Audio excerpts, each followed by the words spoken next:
अस्सलाम वालेकुम dear students, क्या हाल चाल है बच्चों। Welcome to the Base Academy. बच्चों आज हमने जो MCQs डिस्कस करने हैं वो MD कैट का जो यूनिट है, यूनिट नंबर 7 जो हमारा MD कैट का न्यू सिलेबस है 2021 का, उसके मुताबिक हमारा जो यूनिट है यूनिट नंबर 7 और टॉपिक है जी करंट इलेक्ट्रिसिटी। अब न्यू सिलेबस के अकॉर्डिंग जितने भी MCQs पास्ट एग्ज़ाम्स में इन टॉपिक्स में से आ चुके हैं वो सारे आज हमने इंशाल्लाह डिस्कस करने हैं। तो बच्चों स्टार्ट करते हैं जी हम क्वेश्चन नंबर 1 से। The electrical analogy of mass in electricity. बच्चों इलेक्ट्रिसिटी में जो मैस की एनालॉजी है वो क्या होती है। वैसे तो मैं आपको बताऊं कि हम दो एनालॉजीज इस्तेमाल करते हैं। जो पहली एनालॉजी है इसको हम कहते हैं फोर्स वोल्टेज एनालॉजी। बच्चों इसमें जो मैकेनिकल हमारी जो फोर्स है, ठीक है, उसको हम इलेक्ट्रिसिटी में रिप्लेस करते हैं वोल्टेज से। इसे कहते हैं फोर्स वोल्टेज एनालॉजी। बच्चों फोर्स वोल्टेज एनालॉजी में जो मैस की एनालॉजी है वो हमारे पास इंडक्टेंस होती है। क्लियर हो गया। और दूसरी जो हमारे पास एनालॉजी है वो है फोर्स करंट एनालॉजी। बच्चों जो फोर्स करंट एनालॉजी है, इस एनालॉजी में हम जो मैकेनिकल फोर्स है इसको रिप्लेस करते हैं किसके साथ, करंट के साथ। इस एनालॉजी में जो मैस है, ठीक है बच्चों, इसकी जो एनालॉजी है वो कैपेसिटेंस है। क्लियर हो गया जी। तो हम दो तरह की एनालॉजीज यूज़ करते हैं, फोर्स वोल्टेज एनालॉजी और फोर्स करंट एनालॉजी। तो फोर्स वोल्टेज एनालॉजी में मैस का एनालॉगस जो है वो इंडक्टेंस है और फोर्स करंट एनालॉजी में मैस का जो एनालॉगस है वो कैपेसिटेंस है। ठीक है जी। लेकिन यहाँ पर चूंकि ये जिक्र नहीं किया गया कि ये कौन सी एनालॉजी है, फोर्स वोल्टेज या फोर्स करंट, तो इस हवाले से यहाँ पर चार्ज को हम रिप्लेस करेंगे इन द सेंस कि जिस तरह मैस फ्लो करता है हमारे मैकेनिक्स में, बिल्कुल वैसा ही चार्ज फ्लो करता है इलेक्ट्रिसिटी में। नेक्स्ट बच्चों हमारे पास है the equivalent current which passes from a point at higher potential to a point lower potential, यानी कि हायर पोटेंशियल से लोअर पोटेंशियल की तरफ पॉजिटिव चार्जेस के फ्लो करने की वजह से जो करंट होता है। बच्चों ये डेफिनेशन है, हमने पढ़ा हुआ है, ये डेफिनेशन है कन्वेंशनल करंट की। नेक्स्ट हमारे पास जो क्वेश्चन है जी बच्चों, if 2 ampere current passes through a resistor, ठीक है, करंट कितना है बच्चों 2 एम्पेयर है, when connected to a certain battery, ठीक है, फर्ज करें कि बैटरी का जो वोल्टेज है वो V है, the resistance is replaced by double resistance. बच्चों न्यू रेजिस्टेंस जो है वो पहले वाले रेजिस्टेंस के डबल हो गई है, तो करंट की वैल्यू क्या हो जाएगी। बच्चों हमने पढ़ा कि जो अगर वोल्टेज को कांस्टेंट रखा जाए, ये देखें, अगर वोल्टेज को कांस्टेंट रखा जाए तो I and R are inversely proportional. इसका मतलब है कि R को डबल करेंगे तो करंट क्या हो जाएगा, हाफ हो जाएगा। इसका मतलब है कि अगर हम ये चाहते हैं कि I और R का प्रोडक्ट कांस्टेंट रहे तो R को डबल करने से I को क्या हो जाना चाहिए, हाफ, ताकि 2 से 2 कैंसिल हो जाए और I R का प्रोडक्ट जो है वो अगेन क्या रहे, कांस्टेंट रहे। तो इसका मतलब है कि जो करंट है, ठीक है, वो क्या हो जाएगा बच्चों, करंट हाफ हो जाएगा। तो पहले कितना था करंट, 2 एम्पेयर था, इसका हाफ करेंगे तो आंसर क्या आएगा 1 एम्पेयर। ये हमारा करेक्ट ऑप्शन है। नेक्स्ट बच्चों हमारे पास क्वेश्चन 4 है, 2 multiply by 10 raise to the power 6 electrons, number of electron is equal to 2 multiply by 10 raise to the power 6 are passing through a conductor in 1 millisecond. बच्चों time जो है that is 1 × 10 raise to the power -3 second. Find electric current through the conductor. तो हमने current बच्चों find करना है। जैसा कि आपको पता है कि करंट जो होता है बच्चों ये हमारे पास बराबर होता है Q/T, और Q किसके बराबर होता है, Q बराबर होता है NE के डिवाइडेड बाय T। अब N भी गिवन है, E जो है charge on electron, that is equal to 1.6 multiply by 10 raise to the power -19। तो बच्चों N की वैल्यू पुट करें, E की वैल्यू पुट करें, टाइम भी गिवन है, आंसर आप निकाल सकते हैं। क्वेश्चन 5 है बच्चों, a carbon resistor is connected to a battery of 50 volt. बच्चों बैटरी का पोटेंशियल कितना है 50 वोल्ट एंड 2 एम्पेयर करंट, और करंट हमारे पास जो है that is 2 ampere. If voltage is increase to 75 volt, voltage आपने इंक्रीज कर दिया तो बच्चों न्यू करंट क्या होगा। बच्चों हमने पढ़ा कि अकॉर्डिंग टू ओहम्स लॉ के voltage and current are directly proportional, ठीक है। तो इसको हम यूँ भी लिख सकते हैं I प्रोपोर्शनल टू V। बच्चों अगर ये डायरेक्टली प्रोपोर्शनल है तो इसका मतलब है कि I1 over V1 should be equal to I2 over V2, और यहाँ से अगर हम I2 निकालना चाहें तो V2 को यहाँ मल्टीप्लाई कर दें, that will be I1 multiply by V2 over V1। बच्चों I1 कितना था 2, मल्टीप्लाई बाय V2 कितना है 75, डिवाइडेड बाय V1 कितना है बच्चों, that is 50, that is equal to I2। ठीक है बच्चों, अब आप इसको सिंप्लीफाई कर लें। ठीक है जी, ये हमारे पास आ जाएगा 75 मल्टीप्लाई बाय 2 150, 150 डिवाइडेड बाय 50, तो ये आ जाएगा 3। तो न्यू करंट हमारे पास क्या आ जाएगा बच्चों 3 एम्पेयर। नेक्स्ट है what is the reading of the ammeter. ठीक है बच्चों, यहाँ पर एक डायग्राम हमें शो की गई है और हमसे पूछा गया है कि बताएं जी इस डायग्राम में एम मीटर की जो रीडिंग है वो क्या है। तो पहले ज़रा हम डायग्राम यहाँ पर बना लेते हैं जी। ये देखें जी, हमारे पास एक बैटरी है और ये दूसरी बैटरी है। ठीक है जी, यहाँ पे एम मीटर लगा है और यहाँ पे एक रेजिस्टेंस लगी है ऑफ 3 ओम। बच्चों इस बैटरी का जो ईएमएफ है that is 9 volt and this is 6 volt. ठीक है, या आप potential difference, terminal potential difference कह लें। ठीक है, जो भी आपको पसंद आए। अब देखें ये बैटरीज जो हैं ये एंड टू एंड कनेक्टेड है। ठीक है, ये देखें इसका पॉजिटिव एंड और नेगेटिव एंड, पॉजिटिव एंड और नेगेटिव एंड। जब इस तरह से batteries end to end connect होती हैं तो उनका जो पोटेंशियल है वो ऐड हो जाता है, दैट विल बी 9 प्लस 6, बच्चों कितना हो जाएगा 15 वोल्ट। ये हमारे पास पोटेंशियल आ गया और R हमारे पास क्या है 3 ohm. According to ohm law I is equal to V over R। बच्चों V कितना है 15 और R कितना है 3, तो आंसर कितना आ गया 5 एम्पेयर। नेक्स्ट बच्चों हमारे पास है 3 resistor each having value R are connected as shown in figure. The resistance between X and Y। यहाँ पर मैं डायग्राम बनाता हूँ जी। ये देखें जी, 3 रजिस्टर्स हैं इस तरह से बच्चों कनेक्टेड हैं।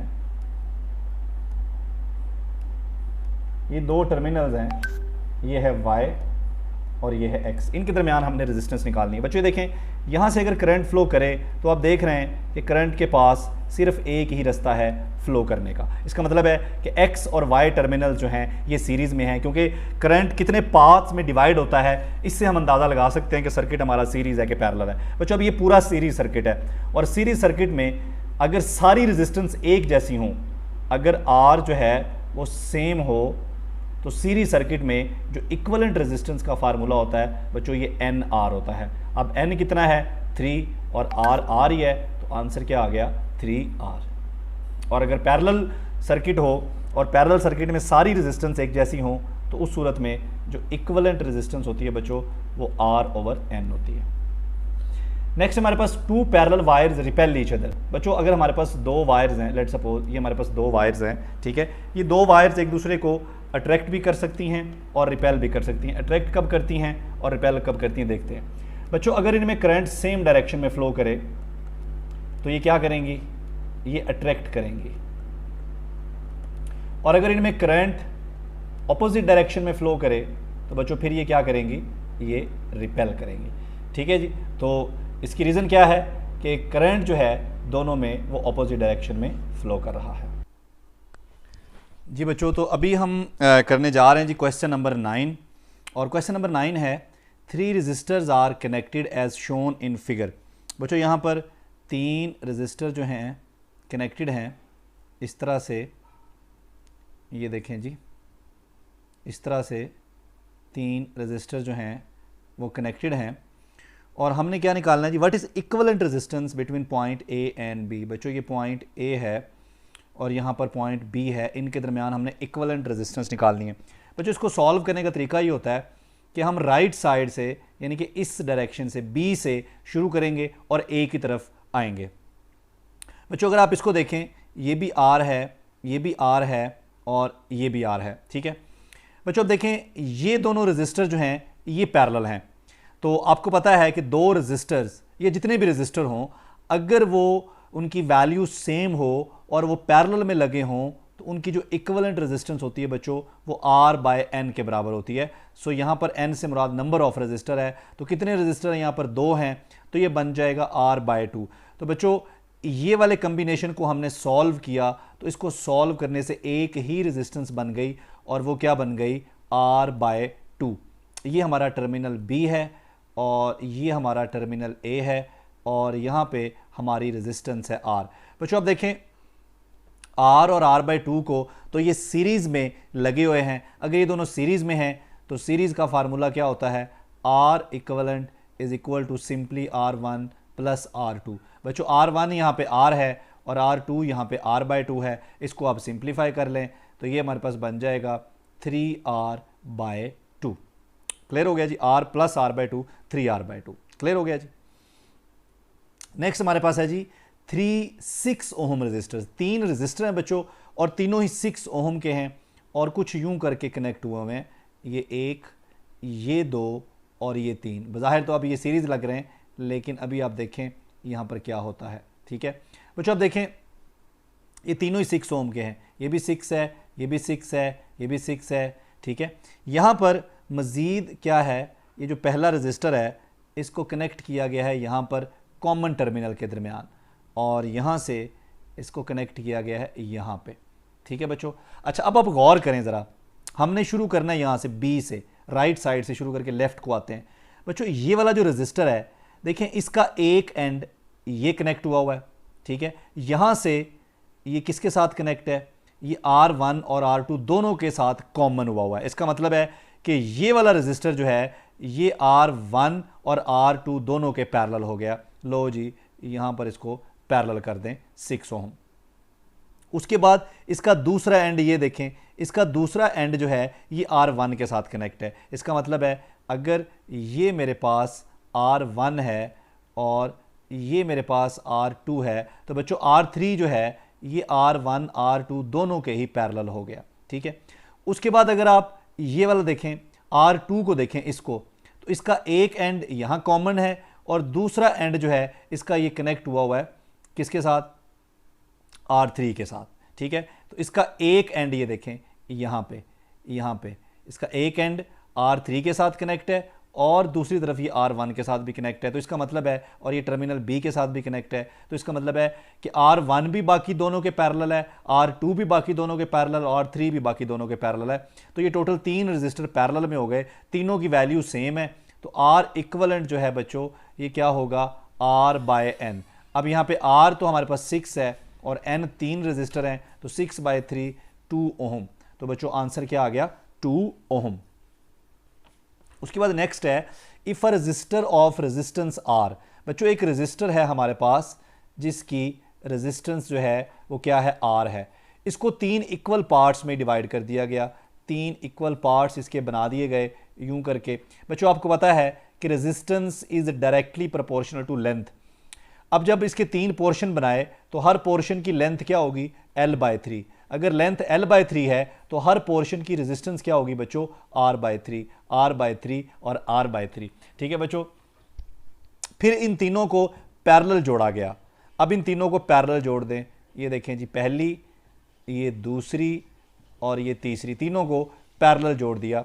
ठीक है बच्चों, what is equivalent resistance of this combination. तो बच्चों इक्विवेलेंट रेजिस्टेंस जो होती है पैरेलल के फार्मूले में वो किसके बराबर होती है, R/N। बच्चों R तो यहाँ पे R/3 है और N भी 3 है, ये 3 से 3 मल्टीप्लाई हो जाएगा, तो आंसर आ जाएगा R/9। नेक्स्ट है बच्चों विच कम्बिनेशन ऑफ 7 इक्वल रजिस्टर्स। बच्चों 7 रजिस्टर हैं, हर एक की रेजिस्टेंस 2 ओम है और उनको कंबाइन ऐसे करना है कि आंसर क्या आए, R इक्वलेंट जो है बच्चों ये आ जाए 10/11। अच्छा, अब सबसे पहला जो आंसर है गौर करें, इसमें लिखा हुआ है कि 5 रेजिस्टेंस को पैरेलल में लगा दें और 2 को सीरीज में लगा दें। बच्चों पैरेलल में जो फार्मूला है R पैरेलल, पैरेलल को मैं R प्राइम से डिनोट कर देता हूं जी। पैरेलल में जो फार्मूला होता है अगर सेम रेजिस्टेंस हो तो R/N और सीरीज को मैं R डबल प्राइम से डिनोट कर देता हूं। सीरीज में NR फार्मूला है जी हमारे पास। ठीक है, अब देखें ये 2 कॉम्बिनेशन है, एक पैरेलल कॉम्बिनेशन है और एक सीरीज कॉम्बिनेशन है। अब हमने इन दोनों कॉम्बिनेशंस को या तो सीरीज में जोड़ना है और या पैरेलल में जोड़ना है ताकि हमारा आंसर ये आ जाए। तो पहले तो हम जो ऑप्शन 1 है इसके लिए आर प्राइम निकालते हैं। R prime is equal to R by N. बच्चों 5 पैरेलल हैं तो 5 रेजिस्टेंस है 2 और एन कितना है 5, तो आर प्राइम आ गया 2/5। आर डबल प्राइम निकाल लें सीरीज, एन 2 सीरीज में देखें, 2 सीरीज में तो एन की जगह 2 आ गया, मल्टीप्लाई बाय आर भी 2 है, तो आंसर क्या आ गया R double prime is equal to 4। देखें ये आर प्राइम और आर डबल प्राइम का आंसर आ गया। अब हमारे पास 2 ऑप्शन है, इन दोनों कॉम्बिनेशंस को या तो सीरीज में लगाएं या पैरेलल में लगाएं। हम सीरीज में लगा के देख लेते हैं बच्चों। R equivalent is equal to R prime plus R double prime. तो आर प्राइम जो है ये हमारे पास बच्चों क्या है, ये है 2/5 और आर डबल प्राइम जो है ये हमारे पास क्या है 4 है। तो ये तो हमारा आंसर 10/11 जो है नहीं बन रहा, क्योंकि ये तो आंसर बन रहा है जी 2 + 20, ये तो हमारा 22/5। अच्छा पैरेलल में लगा के देखते हैं तो 1/r equivalent is equal to 1/r prime plus 1/r double prime, या आप इसको यूँ लिख सकते हैं r equivalent is equal to r prime multiply by r double prime over r prime plus r double prime. ये पैरेलल कॉम्बिनेशन हो गया। इसमें वैल्यूज पुट करें, r प्राइम आप निकाल चुके हैं 2/5 multiply by r double prime आप निकाल चुके हैं 4 डिवाइडेड बाय 2/5 प्लस 4। ठीक है बच्चों, तो इसको सिंप्लीफाई करें, ये बन जाएगा, ऊपर बन जाएगा 8, 4 2 = 8/5 और नीचे हमें एलसीएम लेना पड़ेगा बच्चों। एलसीएम आएगा 5, यहाँ पे आ गया 2 प्लस यहाँ पे आ गया 20, ये 5 से 5 कैंसिल बच्चों, ये बन गया 8/20। तो इसका मतलब है कि पहला ऑप्शन जो है हमें दोनों तरह से आंसर नहीं दे रहा, हमने सीरीज़ में भी लगा के देख लिया और पैरेलल में भी लगा के देख लिया। अच्छा एंड वाला देखें, ये वाला चेक करें ज़रा, 2 पैरेलल 5 सीरीज़। तो पहले निकाल लें 2 parallel R prime R by N, कितनी पैरेलल हैं 2, एन की जगह क्या आ जाएगा 2 और आर सब की क्या है 2, तो आर प्राइम का आंसर आ गया 1। R double prime is equal to N R. अच्छा सीरीज में कितनी लगी हैं 5, एन की जगह 5 और आर की जगह 2, तो आंसर क्या आ गया 10। अब उसी तरह से करके देखें, पहले सीरीज में करके देखें, R prime plus R double prime is equal to 10 + 1, तो बच्चों कितना हो गया 11। बच्चों आंसर कितना हो गया 11। अब पैरेलल में लगा के देखते हैं, R equivalent is equal to R multiply by R prime over R plus R prime. ठीक है बच्चों, तो आर प्राइम हमारे पास क्या आया है, आर प्राइम हमारे पास आया है जी 1 multiply by R double prime क्या आया जी हमारे पास 10/1 + 10। तो बच्चों आंसर आ गया 10/11। मेरा ख्याल है यही आंसर हम चाहते थे 10/11। यस, ये हमारा आंसर आ गया जी। क्वेश्चन 13 है बच्चों, the resistance of a piece of wire is 12 ohm. Resistance जो है उसकी वो कितनी है जी 12 ओहम। इसको बेंट किया गया है और एक इक्विलेटरल ट्रायंगल बना दी गई बच्चों, यूं करके एक इक्विलेटरल ट्रायंगल यूं करके बना दी गई। ठीक है, अब वही होगा R इज प्रोपोर्शनल टू L। ठीक है, इसका मतलब है कि अगर उसको इक्विलेटरल ट्रायंगल 3 साइडों में हमने डिवाइड किया है तो हर साइड की जो रेजिस्टेंस होगी वो R/3 हो जाएगी, यानी कि 12/3 इज इक्वल टू 4। कितनी होगी बच्चों 4। तो ये भी 4, ये भी 4 और ये भी 4। ठीक है, इसको कह लें A, इसे कह लें B और इसे कह लें C। किसी भी 2 टर्मिनल के दरमियान, किसी भी 2 वर्टेक्स के दरमियान, मसलन हम A और C के दरमियान निकालते हैं। बच्चों अगर आप A और C के दरमियान देखें तो रेजिस्टेंस कितनी है 4, लेकिन A का एक टर्मिनल यहाँ देखें B से कनेक्ट है और C का भी एक टर्मिनल देखें यहाँ पर B से कनेक्ट है। ठीक हो गया। तो बच्चों ये जो 2 रेजिस्टेंस हैं, ये देखें, ये वाली रेजिस्टेंस और ये वाली रेजिस्टेंस, ये दोनों क्या है, ये सीरीज़ में है। और ये जो A से C तक है, ये देखें A और C, ये होगी रेजिस्टेंस 4 ओहम, जबकि ये दोनों रेजिस्टेंस जो हैं ये मिलकर एक ही रेजिस्टेंस बन जाएगी और सीरीज़ में जमा करेंगे तो 4 और 4 क्या हो जाएगा 8। तो बच्चों ये दूसरी रेजिस्टेंस हमारे पास आ गई 8। लेकिन अब ये दोनों क्या बन गई, अब ये दोनों बन गई पैरेलल। तो इसको सॉल्व कर लें जी, R equivalent is equal to, parallel का जो फार्मूला है R1 multiply by R2 over R1 plus R2। तो बच्चों R1 हमारे पास क्या है 4 मल्टीप्लाई बाय R2 हमारे पास क्या है 8 ओवर 4 + 8। तो 8 4 ज़ा 32 और ये हमारे पास क्या आ गया जी 12। ठीक है जी, तो इसको सिंप्लीफाई कर लें, आपके पास आंसर आ जाएगा। ठीक है, इसके अलावा इसका एक डायरेक्ट फार्मूला भी है बच्चों, डायरेक्ट फार्मूले से भी आप इसको सॉल्व कर सकते हैं। अगर आपको इस तरह से अच्छा नहीं लग रहा तो इसको हम कर सकते हैं n-1/n² मल्टीप्लाई बाय r। ठीक है, तो n बच्चों यहाँ पे कितना है, 3 रेजिस्टेंस हैं, तो 3 - 1/3 का स्क्वायर और मल्टीप्लाई बाय r कितना है बच्चों 12। क्लियर हो गया, तो इस तरह से भी आप इसको सिंप्लीफाई करके कर सकते, वही आंसर आ जाएगा जो हमने ऑलरेडी निकाला है। नेक्स्ट बच्चों हमारे पास क्वेश्चन नंबर 14 है, which of the following has highest resistivity. बच्चों देखें, सिल्वर, कॉपर और प्लाटीनियम ये तीनों ही कंडक्टर्स हैं, इसलिए इनकी रेजिस्टिविटी जर्मीनियम के मुकाबले में कम होगी। जर्मीनियम ये सेमीकंडक्टर है, इसकी रेजिस्टिविटी बाकी तीनों के मुकाबले में ज़्यादा होगी। नेक्स्ट है बच्चों, a wire has resistance 100 ohm at 0 degree centigrade and 200 ohm at 100 degree centigrade, what is its temperature coefficient. बच्चों तो टेम्परेचर कोफिशिएंट का जो फार्मूला है दैट इज़ RT - R0/R0T। यहाँ पे T भी गिवन है, ठीक है जी, R0 भी गिवन है और RT भी गिवन है। वैल्यूज पुट करें और आंसर निकाल लें। बच्चों यहाँ पर हमें एक फिगर दी है, if resistance of each is 10 ohm then find the resistance between A and B। बच्चों यहाँ पर हमारे पास एक व्हीटस्टोन ब्रिज है यूं करके, ठीक है जी, ये हमारे पास एक व्हीटस्टोन ब्रिज है, इसके टर्मिनल्स A और टर्मिनल B के दरमियान हम इक्विवेलेंट रेजिस्टेंस निकालना चाहते हैं।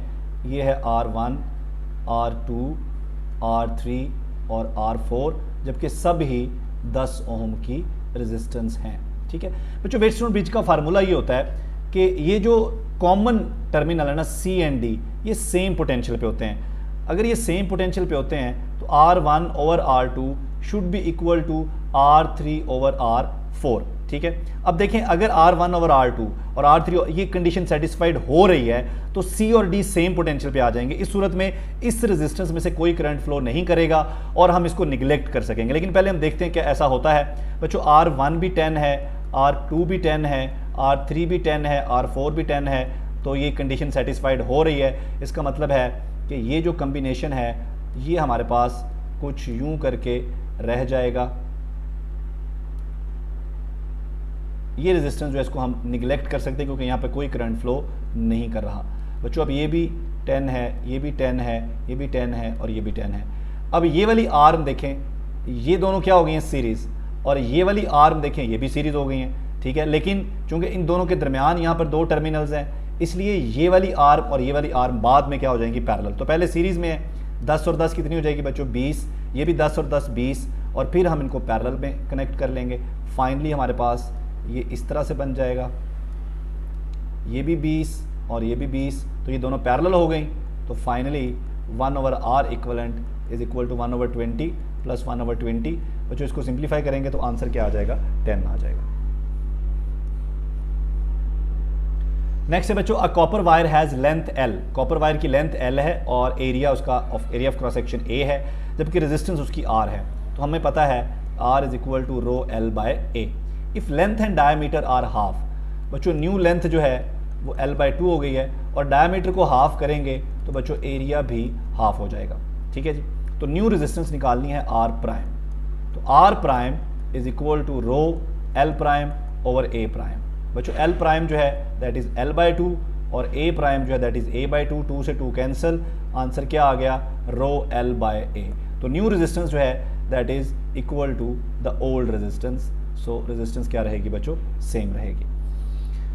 नेक्स्ट क्वेश्चन है जी, energy consume by 60 watt bulb. Power कितनी है बच्चों 60 वाट और टाइम कितना है 120 सेकेंड। मिनट है ना तो इसको सेकेंड में कन्वर्ट कर लें, जबकि एनर्जी हमने निकालनी है। हमने पढ़ा कि power is equal to energy consume per unit time, और यहाँ से अगर W निकालें तो ये P मल्टीप्लाई बाय T के बराबर आएगा। P बच्चों कितना है यहाँ पे 60 है और T 120 है। ठीक है जी, तो ये हमारे पास 7200 जूल बन जाएगा। नेक्स्ट है बच्चों, इलेक्ट्रिकल एनर्जी यूज्ड पर सेकेंड। बच्चों इलेक्ट्रिकल एनर्जी जो है, इलेक्ट्रिकल एनर्जी यूज्ड पर second is given. Electrical energy, ठीक है, अब देखें पावर जो है ये हमारे पास इलेक्ट्रिकल एनर्जी पर सेकेंड यानी कि पावर जो है एनर्जी पर सेकंड या एनर्जी पर टाइम के बराबर होती है। इसका मतलब है कि बेसिकली ये जो फार्मूले हैं किसको डिनोट कर रहे हैं, पावर को। तो power is equal to I V भी होती है, power is equal to V square over R भी होती है, पावर जो है ये आई स्क्वायर आर भी होती है। तो सही ऑप्शन क्या है, ऑल ऑफ दीज। तो इसके साथ ही बच्चों हमारा ये लेक्चर जो है कंप्लीट हुआ। इंशाल्लाह मिलते हैं नेक्स्ट लेक्चर में। थैंक यू, अल्लाह हाफ़िज़।